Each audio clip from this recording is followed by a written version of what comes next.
I'm talking with Chris Sr.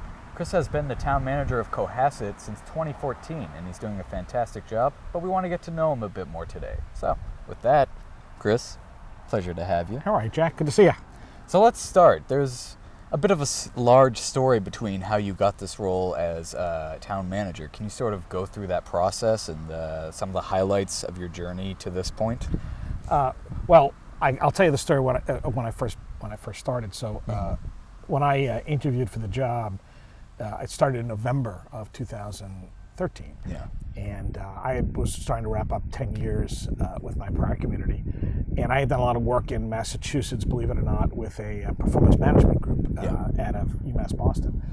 And I had seen a couple of positions open, and this was one of them. I ended up interviewing, doing an over the phone with the consultants that were handling the search, and they were from UMass Boston. They had checked into me to see that I was reputable. Yeah. And I guess I got a passing grade from the other folks at this Collins Center.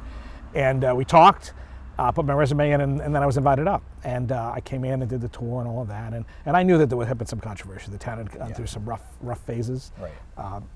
That said, there was a lot of great opportunity here to really do productive, really good government work. Yeah. And I got to, I researched all the board members as much as I could. I read the papers. I didn't watch the videos. It's probably just as well I didn't watch some of the videos of the selectmen's meetings. I've got to live a few of those myself, but it was a great opportunity to really get to know the town. It was a very in-depth process. Diane Kennedy had done a lot of work in helping structure some of it, and there was lunch interviews. I was at the firehouse for an open house. I had rounds of panel interviews with staff, and so it was really a great opportunity. And then all came to pass, and I'm waiting for the call. So I'm in my office in New York, and I was told that they'd be calling, and it's like 8, and then it's 8:30, and then it's 9, and I'm like, Finally, the call came at like 9:45, got up on 10 o'clock at night, and it's Fred Cohen saying, "Chris, you're the choice." And but at that point, I figured, they had picked someone else at that point because they'd been gone for a couple of hours. But they deliberated well, which is good. They made a good decision. So they had asked me I had planned to start in February, but they wanted me to start earlier. So we set a date of January 13th. So I was just still doing some transitioning in my prior community. And a storm happened. This was about a week or so before I was supposed to start. Yeah. So I'm in New York, and there's a nor'easter coming up the coast. And I'm like, well, I have really no role in New York. Let me just come up, and I'll give Chief Sylvia a call. He goes, don't bother, Chris. The road's going to get bad. But I ignored him, and I hopped in my car, and I drove. And the further north I got, the worse the traffic got. And I already called ahead, and I made sure the Cohasset Operator was open, no problem. And I get up here, and there's like 2 rooms left because every news crew in Boston had booked rooms there because everyone booked here and then goes down to the South Shore to cover the storm surges and stuff. Because Cohasset's fairly protected, the Cove is at least. And so I got a room, and then I went over to the OC, and I'm in the meeting. And again, I'm just there observing because I'm still not in charge. And it was a great opportunity. There was a great energy in the room, a lot of great conversation. People knew what they were doing. I got in the car with Chief Sylvia. He showed me some of the highlights of where on Atlantic Avenue where the storm oversurge and the rocks get strewn up, and some crazy person was driving across it getting pelted with salt water, rocks, and snow. I'm like, what is this person doing? It's like they're wrecking their car. But it was a great opportunity, and I really, and people were looking at me like, you're crazy to have done this. But I'm like, well, this is where I needed to be. And so it was a great start. Now, so I started in a storm. And there was a lot of work starting here. The great part is that the town really opened itself up, and that's one of the things that makes this town such a great place. People give so much of themselves to this community. Volunteer time, financial support, their talents, and it's really made my job so much more, it's made my job so much easier and also so much more productive because of everyone committing. One of the questions I asked during my interview, I looked at the board and I said, I understand there's been some challenges. But I really want to know that you're ready to leave that behind and move forward. And several of them started to raise their hand. I said, I'm not looking for a vote. But there was clearly a commitment to move forward. And not that there weren't some challenges initially, just getting people adjusted and getting them used to me and me used to them. But I think it's all come together really well, and I think 6 years of pretty successful governance have kind of shown that. Collaborative governance. So I'm just one player in this, but it's definitely been a lot of fun. Yeah, definitely. So can you sort of walk us through your day-to-day activities here at Cohasset? Like what consists of your duties, your responsibilities, from beginning of the day to end of the day? Well, it's different every day. Yeah. I mean, literally, it's different every day. They could be meetings, constituent calls. Right. The days start. Often, I'm going over with staff. I'm going over with if there's any messages that I still have to going through emails. I'll end up on the phone usually with a selectman at some point a couple times during the week. Sometimes I'll meet, like before a meeting, I'll end up meeting with the chairman, whoever happens to be the chairman of the board at the time. At this point, it's Kevin McCarthy. Yeah. So we'll grab coffee early on a Tuesday and off-site, and we'll talk about the agenda and what's going on. Sometimes I'll end up talking to other selectmen during the week on the phone. I meet with the core. There's a core 8 departments I meet with regularly, and I meet with them at least once a month, if not, and I do smaller meetings on a more regular basis with finance and public safety. I see the town accountant. We're in and out of each other's offices multiple times in a day, typically. And I'll walk around the building too. So actually, the routine now is I come in, and Casey comes in with me now that he's coming in. So he'll go and he'll actually go right into the building department. Yeah. Where he'll greet everyone and get a snack. And then he'll usually come upstairs, and then people will ask me where he is first. They don't even ask me how I'm doing. It's like, hey, where's Casey? And then he'll come in and he'll sit down. I'll fill his water dish, and then he'll go on with his day. And then typically I'll have a couple of meetings in the morning, a couple of meetings in the afternoon.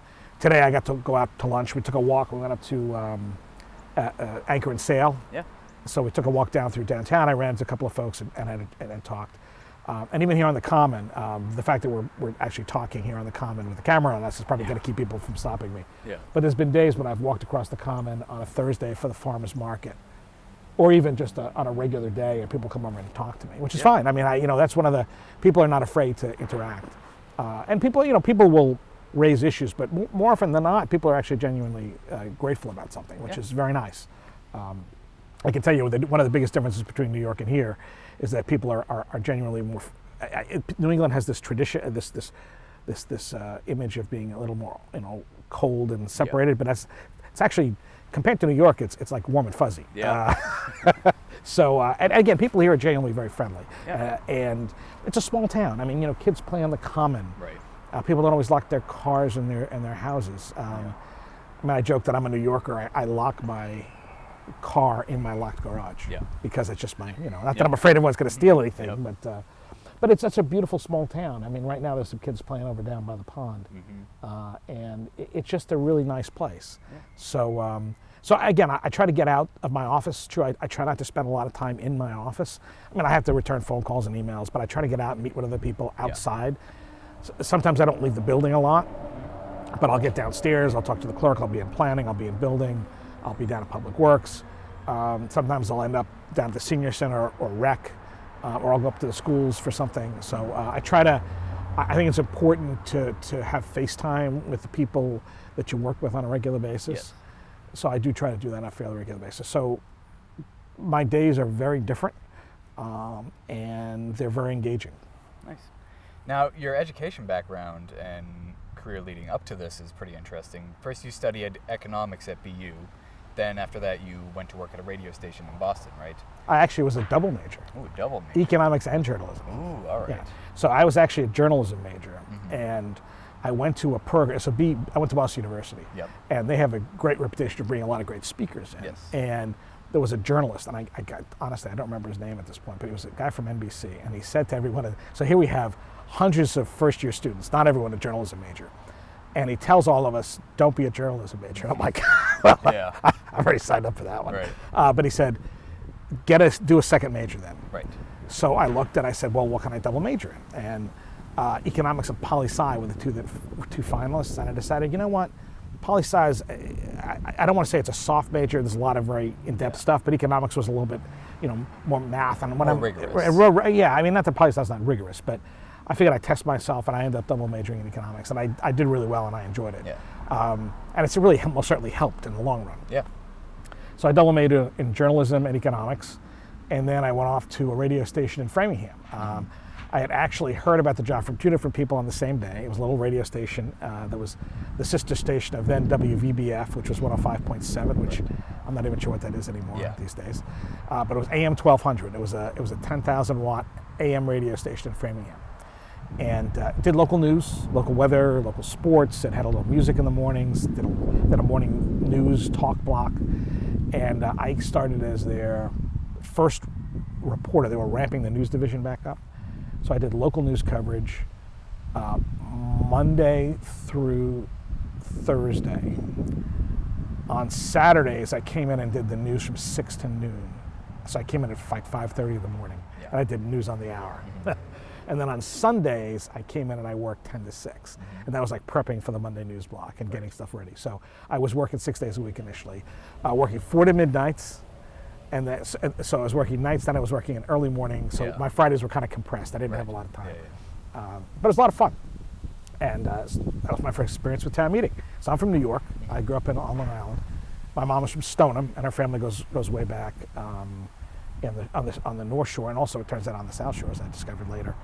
And I ended up learning town meeting. I mean, what did I know of town meeting? New York doesn't have town meeting. And so I'm covering the dozen towns in Metro West. And there's Framingham, we were right in Framingham. But all the other communities had it too, so except for Marlborough, which was a city. And so I didn't get to go to a lot of them, but I was dealing with the executive secretaries at that point. There weren't a lot of town managers and public works directors and town meeting members. Framingham had a representative town meeting even then. So I got to know a lot about local New England government, and I was covering all of these communities, so and all of these committees, and so I got to understand the breadth and depth of volunteer local New England government. So it was a great experience. And little did I know that some years later I would be right around coming back full circle and actually running a local New England government. And then after that, at what point did you return to New York, in which you went to Hofstra to get your law degree? So I spent a couple of years as a journalist, and I did radio, and then I went to newspaper. I ended up doing them both for a while, and then I went full-time on a newspaper. It was the Tab, which has now been rolled into a bunch of others, but it was a weekly. And I was the regional reporter. They actually hired me away, and I got a big raise, a couple $1,000s a year, which was a really big deal at that point. And I was covering the same territory I basically was as a radio reporter. And I got to pick towns and pick assignments, and I would cover people on vacation. So I got to get in depth with a lot of the community, Weston and Wellesley and Framingham and Natick and Sherburne and Wayland and Sudbury and Dover, and it was really a great experience. Holliston, Hopkinton, all of those communities, and I got to know a lot of the folks out there. But I was always thinking about law school. I had taken the LSATs, I did really well. I waited a year, and then I said, okay, I'm going to go. So I went off to Hofstra after 2 years. Went to law school back in New York. I could have stayed here. I got accepted to BU and BC. And I just couldn't quite go to BC. I know BC is a great school, but I got to BU and all. And I ended up going back to New York, and I ended up running. A guy I had gone to BU with was now his third year at the law school, and he had been editor of the newspaper. So he recruited me to join the paper. And in the second semester of my first year, he bailed because he'd done his writing. He had done his writing, and the staff recruited me to be the editor-in-chief. So here I'm a second semester, first year law student, running the school newspaper. And it wasn't a weekly or anything like that, but it was still fairly intense. And I ended up running for the next 2.5 years. Nice. We actually won some awards. I recruited a lot of folks, and it was a lot of fun. And then I ended up learning a lot about government and lawmaking in general, and took all the regular courses in law school. And ended up working for a small firm out of law school, and did a lot of work in criminal and civil, and just making sure the dog didn't wander away. And that ended up working for a councilman. So we ended up, my little firm shared space with a guy who became a councilman in the town of North Hempstead. And a year into the job, he got elected and was hiring his assistant. And I said, I ended up interviewing, I got the job, and that was my entry into government. So. Wonderful. Now, can you sort of talk about how all these different backgrounds you have help you with your job as town manager, and how each impact different areas? So, being a town manager is kind of a generalist in many ways. You have to know a little bit about a lot of things. Yeah. And having been a reporter, I can write well and communicate, ask questions, analyze, and communicate fairly well. As a lawyer, there's also a degree of analysis and understanding process and understanding interaction of laws and all of that. So those have really been very helpful. And in my various jobs, I think I've all kind of built to this. I didn't plan to be a town manager. I have some friends who got MPAs and are now in the profession. That was their whole goal. I didn't really have a path like that. I've done a couple of different things in my career, both as a lawyer and a reporter, and they've kind of culminated nicely. So my background, my economics, my math background has most certainly helped with finance. Yeah. My communication skills have most certainly helped with the reports I've had to write and the communications I've had to do. And I've had an opportunity to really learn from some really good people. I've had an opportunity to work with some great managers. And when I was at the home builders earlier in my career, I got to travel the country, and I really got to see how a lot of people did things. New York Metro is a great area, but it's a little bit insular. I mean, it sounds kind of crazy to say that, but it's a little insular, even as big as it is. And the government setups are a little different. It's in New England, you have a town, and everything's under the town umbrella for the most part. My township that I served before here had 30 villages and 13 school districts and 100 taxable units of government. The town was some of them, and there's some were elected commissioners. We had elected library districts and sewer, and we had we're the only police district in the whole state of New York. So I've seen government in its most diffuse and a little more centralized. And when I traveled, I got to see a lot of the rest of the country. I'd always been interested in public service, and it sort of all came together. And when I came back I spent some time in Washington. I came back to work at the county that I had left, and worked in their economic development and land use area. And after a year of that, it was a bit challenging. There had been big transition from an administration with some challenges, and there was a lot of work to be done and a lot of things to fix. Yeah. Well, on that, can you tell us a little bit about what your favorite part of the job is, what you enjoy doing most here? I think the favorite part of the job is just being in the community and interacting with folks. I've had a real opportunity to work with multiple people on the Board of Selectmen and the Advisory Committee and the Capital Budget Committee and the School Committee and so many other groups. And it's been great to help partner and help people achieve things. My job here is not to tell people what to do, but help them figure out what they want to do and get it done. My job is to help the community on its path. On a day-to-day basis, I'm here to make sure the government runs. We collect taxes, the police, and we pave the roads and plow the snow, and the rec programs work and all of that. And for town meeting, there's a tremendous amount of prep work. Collaboratively, we've been able to make, I think, the meetings work more efficiently, get a lot more information to people early on. I've really grown to appreciate how that works, and I really enjoy town meeting. I mean, it's a tremendous amount of prep work, and you build up for 3-4 hours there. But it's an amazing event, town meeting, when people come out and participate. You get to speak, you get to listen, you engage. It requires active citizenship, and it's a great thing to work with. And all the people who volunteer their time here, it's been I've had the privilege to work alongside some really wonderful folks in this town, some of whom I hope are just taking time out and are kind of come back again. Some have retired, and that's okay. And that's, I think, the interaction with people on a regular basis here, including the staff. I've had the freedom to hire some very good people, and I think we have a great team that we've been able to put together who are really committed to the community and to public service and to each other. And I think we've shown how productive a good team can be. All right. Now, who are some of your most inspirational figures, whether they be colleagues or mentors? Who inspires you and has a huge influence on your work? Well, I think that all the folks that I have the privilege to work with every day, really, I think we all encourage everybody. And I enjoy coming to work every day to work with the people that I work alongside. And whether they be the volunteers, I had, Sam Wakeman, the chairman of the Capital Budget, came in today, total volunteer, and I see him on a fairly regular basis. I sat down with my HR director a little while ago to go over some issues, and my treasurer collector, and we really have a great team experience. My door's open. We talk regularly. I hired another staff member who told me that in his prior community, he hardly ever saw the town manager. I'm like, I don't know how you could work that way, you know.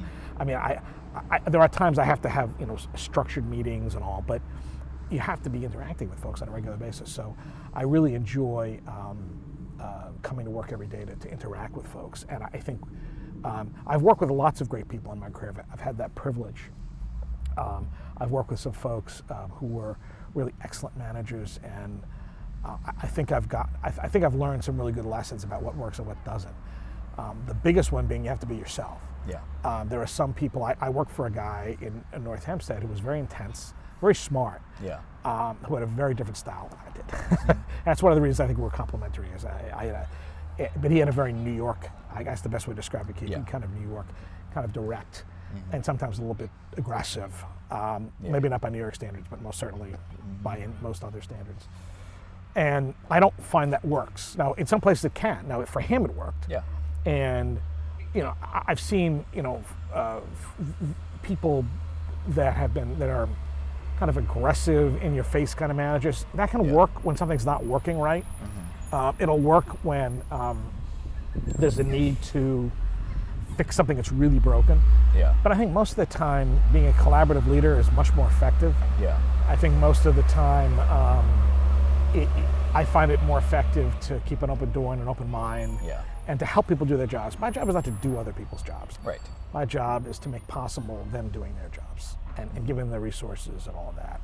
And so I have learned. I got to see a lot of interesting things when I traveled with the home builders, and I got to talk to some folks in private. A lot of folks who were very successful in the private sector, and so I've learned a little bit from a lot of people along the way. You know, my grandmother, who passed away some years ago, lost her husband, my grandfather, when my mom was 12. Yeah. And she had a college degree, but she was at home, and she had to get a driver's license. She should have a driver's license. Yeah. She got a driver's license. She raised 3 kids.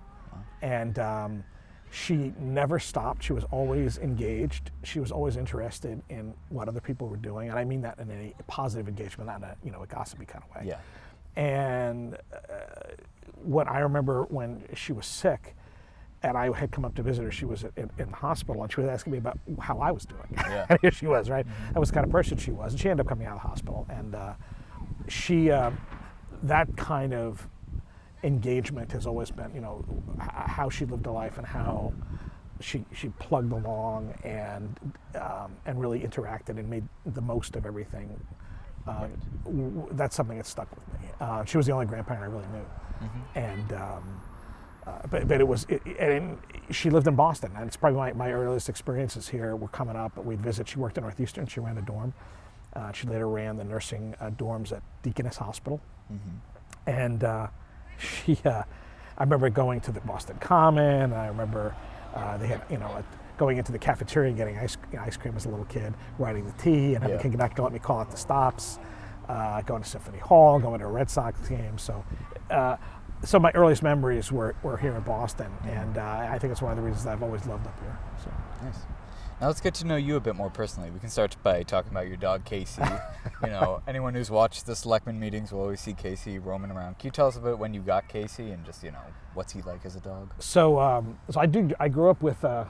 He heard his name. So I grew up with a beagle when I was little, and then a couple of Goldens later. And so I've been considering getting a dog, but hey, I'm busy. I'm crazy. Life is busy. My sister works at a shelter in New York. Yeah. And we had talked about in the office about getting. We have a wellness program in town. Yeah. Staff generated, and it's all about getting folks up and out and healthy. Yeah.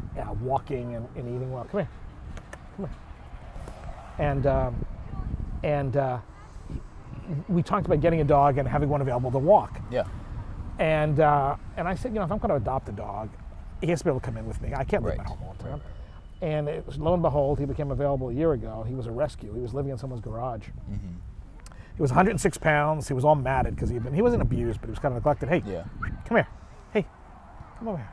And he, my sister brought him up, and so in September it'll be a year. And he settled right in.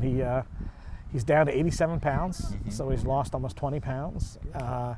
His fur grew back, and he really has enjoyed life up here. And he's gotten me out and walking more too, which is good. So But he's been a great, and he really has, people, the folks in the building have really kind of adopted him.